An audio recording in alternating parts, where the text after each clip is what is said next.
Salam jumpa pecinta catur, selamat datang kembali di Catur Talk Indonesia.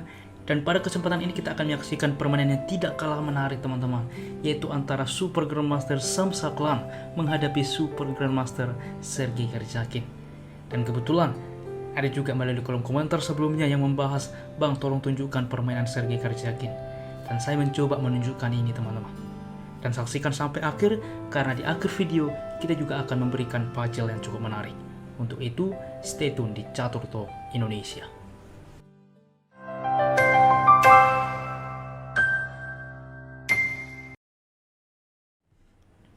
Baiklah teman-teman, di sini Samsa Clan memulai langkah dengan pion ke D4, dibalas kuda ke F6, C4, lalu E6, kuda ke C3, dan gajah ke B4. Tentu pembukaan ini sudah cukup sering Nimjo Indian Defense. Biasanya balasan dari putih ialah dengan pion melaju atau bahkan menteri untuk mensupport kuda. Namun di dalam posisi ini dipilih F3, yaitu mensupport pion ke E4 ke depan, pion ke C5, dan D5 saat ini.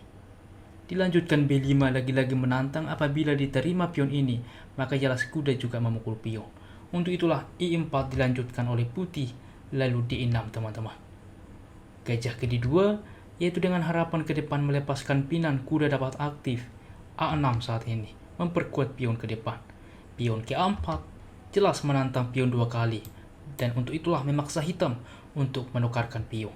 Di sini pion B memukul pion C, gajah memukul kembali, lalu kuda ke D7. Memang terlihat normal, ini adalah mainland, terlihat juga mengorbankan pion. Untuk itulah Samsa Clan menerima pengorbanan dengan pion memukul pion memukul kembali, dan gajah memukul pion. Terlihat cukup mengganggu karena juga mencegah rokade, akan tetapi hitam mempunyai balasan yang cukup menarik, yaitu dengan kuda ke E5, menawarkan pertukaran gajah. Juga langkah kuda ini ke depan bermanuver ke D3, dan ini cukup mengganggu posisi putih, melakukan skak. Untuk itulah gajah memukul gajah, menteri memukul kembali, dan gajah ke F4, mengancam kuda juga membuka menteri mengontrol peta ini, sehingga C4 menambah kontrol terhadap D3, maka untuk itulah gajah langsung memukul kuda. Pion memukul gajah, maka kuda ke H3 saat ini mencoba bermanuver ke depan, melakukan manuver juga mempersiapkan rokade. Gajah ke C5 tentunya mengontrol peta ini sehingga tidak bisa mengizinkan putih rokade. Menteri ke E2 saat ini mengancam pion ke depan. Benteng ke B8 mengancam pion, akan tetapi pion ini juga perlindungan dari menteri.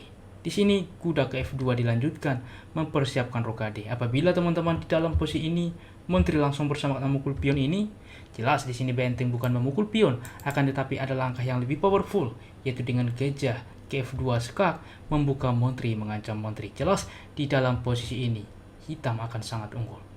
Untuk itulah teman-teman, kita kembali di dalam posisi ini, dimainkan kuda ke F2. Maka apa yang harus dilakukan oleh hitam? Hitam memainkan dengan menteri ke B7, yaitu 2 kali menambah tekanan terhadap pion teman-teman. Akan tetapi di dalam posisi ini komputer menunjukkan bahwa gajah ke D4 salah satu opsi yang bisa dilakukan, membuka juga menteri melindungi pion. Semisal kita ambil benteng ke C1, maka rokade masing-masing, dan ini pun masih cukup sebanding dengan benteng ke B3, di mana ke depan kita lihat mengaktifkan menteri menumpuk benteng, cukup kuat masing-masing pemain posisi. Namun kita akan kembali teman-teman, kita akan melihat bedanya dengan sederhana, yaitu dengan menteri ke B7. Dan di sini tidak langsung memukul pion. Memang ini hal yang bisa dilakukan, tetapi Samsa Clan menunda. Ia begitu sabar, terlebih dahulu rokade mengamankan raja. Menteri memukul pion ini memang sengaja dikorbankan. Maka coba teman-teman, apa yang dilakukan oleh putih? Ya betul, dengan menteri memukul pion saat ini serta mengorbankan kuda teman-teman. Tetapi pengorbanan ini kita akan melihat bagaimana Super Grandmaster membaca permainan, cukup banyak kompensasi. Sergei Karjakin menerima pengorbanan skak. Tentunya apabila diterima, benteng juga akan hilang, oleh karena itu raja ke H1. Di sini menteri ke B3 menawarkan menteri. Ternyata dengan kompensasi ini membuat menteri cukup leluasa. Menteri ke C7. Kita lihat teman-teman, mengancam benteng ke depan sehingga mengikat menteri, juga mengancam pion pusat ancaman skak. Apa yang harus dilakukan? Terlihat di sini rokade cukup aman ya. Di sini menteri ke B6 dilanjutkan. Karena saya akan menunjukkan kepada Anda, walaupun ini terlihat cukup nyaman, akan tetapi ini akan punya akibat yang luar biasa. Benteng A ke B1. Lihat, mengancam menteri. dan benteng. Menteri ke F7 mencoba menawarkan menteri, maka di sini ada langkah spektakuler, yaitu dengan menteri memukul benteng. Mengorbankan menteri teman-teman. Benteng memukul menteri, benteng memukul benteng skak. Lihat, kuda menutup, maka benteng memukul gajah. Di mana di sini dua benteng akan lebih kuat dibandingkan menteri dengan posisi seperti ini. Apa yang harus dilakukan? Kita ambil G6 mencoba mengamankan atau membuat ruang bagi raja. Kuda ke D5 teman-teman. Raja ke G7, benteng ke B2 untuk ke depan mengancam menteri dan raja. Raja ke H6, benteng ke B7 saat ini mengancam menteri. Menteri ke E6. Di sini memang bisa langsung ada ancaman menteri mengancam kuda, tetapi menteri ke depan dapat bermanuver melakukan skakmat. Untuk itulah putih mempunyai langkah propalaktif H4, yaitu membuka ruang bagi raja ke depan, baru ke depan benteng mengancam menteri dan kuda. Apabila kuda diselamatkan ke D6 kita ambil, maka jelas benteng ke E7, menteri terjebak teman-teman. Tiada langkah kecuali memukul benteng ini, maka di sini putih sangat unggul komplit 1 perwira. Dan kita kembali ke partai aslinya. Untuk itulah di dalam posisi ini Sergei Karjakin tidak mencoba dengan rokade tetapi menteri ke B6. Dilanjutkan menteri memukul pion pusat skak, raja ke F7 dan kuda ke D5. Di sini mengancam menteri. Apa yang harus dilakukan oleh hitam? Hitam langsung menukarkan kuda. Lagi-lagi saya akan menunjukkan apapun opsi hitam. Di sini putih sangat unggul. Rekomendasi komputer yang cukup menarik menteri ke A7, di mana mempertahankan juga baris ke-7, melindungi benteng juga menambah dukungan ke depan, juga tetap mempertahankan gajah. Di sini ada benteng memukul gajah teman-teman, dan ini langkah yang sangat powerful. Percaya atau tidak, menteri tidak boleh memukul benteng, akan tetapi kembali mengancam menteri. Kita akan melihat apabila langsung menteri memukul benteng, maka jelas akan dilanjutkan dengan menteri ke C7 skak, raja ke G6, kuda ke E7 skak, raja ke H5, menteri ke E5 skak. Lihat, raja ke H6, maka menteri ke F4 skak. Raja ke H5, G3 saat ini mempersiapkan skakmat ke depan. Pion ke G5 mencegah hal tersebut terjadi. Menteri ke F5, yaitu mensupport pion untuk juga ancaman skakmat ke depan. Apabila H6 mencoba melindungi pion, masalahnya menteri ke H3, dan ini pun skakmat karena peta pelarian dikontrol oleh kuda. Luar biasa teman-teman. Akan tetapi di dalam posisi ini, rekomendasi adalah tidak memukul gajah, tetapi dengan benteng ke E8. Akan tetapi ini juga akan menghasilkan hal sama, yaitu menteri ke C7 skak menawarkan pertukaran menteri, dan kita lihat di sini komplit dalam skala Super Grandmaster, unggul 2 pion bebas ke depan, unggul permainan.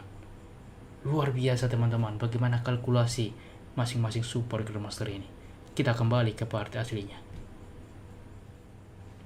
Di posisi ini dicoba dengan kuda memukul kuda, maka menteri memukul kuda skak.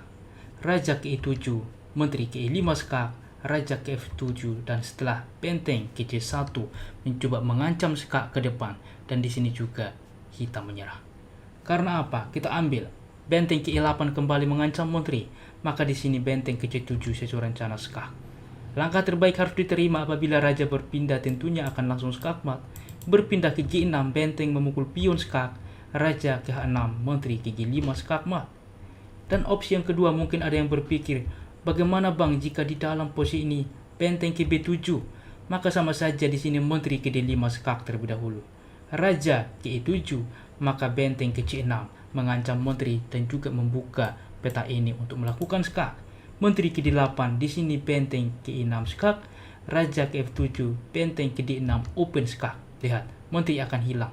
Dan apabila raja masih berpindah, kita ambil ke E7, maka menteri ke E6 skak, raja ke F8, benteng memukul menteri, dan ini skakmat. Luar biasa teman-teman, bagaimana skakmat Super Grandmaster dan bagaimana mereka mengkalkulasi beberapa langkah ke depan. Dan semoga permainan ini bermanfaat bagi kita dan menginspirasi bagi kita di dalam bermain catur selanjutnya. Seperti yang sudah saya sampaikan di awal video, kita masuk ke sisi puzzle. Baiklah teman-teman, tentunya sebelum kita masuk ke puzzle selanjutnya, kita akan membahas puzzle ini. Mungkin karena puzzle sudah mulai cukup sulit, sangat sedikit yang menjawab teman-teman, bahkan tidak ada ya. Dan semoga puzzle yang akan saya berikan selanjutnya, ada beberapa inisiatif dari kawan-kawan untuk mencoba menjawabnya. Sehingga apa? Kami semakin bersemangat membuat puzzle selanjutnya teman-teman. Kita akan membahas dan betul langkahnya ialah dengan menteri ke 8 skak. Oke, Memaksa tentunya, tiada pilihan kecuali gajah menerima, maka kuda ke C7 skak. Raja berpindah ke B8, kuda langsung ke C6 skak. Raja ke B7, A6 skak, mengorbankan kuda, maka B5. Dan ini skak mat. Oke teman-teman, ini adalah solusinya. Kita masuk ke puzzle selanjutnya. Dan berikut teman-teman, puzzle-nya cukup menarik teman-teman dan juga cukup kompleks. Kita lihat posisi ini dan kita lihat masing-masing perwira juga masih cukup banyak teman-teman. Oke, temukan langkah terbaik bagi putih dan menang di posisi ini. Putih melangkah dan menang melakukan kombinasi skakmat. Tuliskan secara lengkap di kolom komentar dan kami akan memilih dan mengepin bagi jawaban yang benar sehingga dapat dilihat oleh semua sahabat pecinta catur. Salam catur Talk Indonesia, sampai jumpa di video berikutnya. Keep sharing and keep hoping. Bye bye.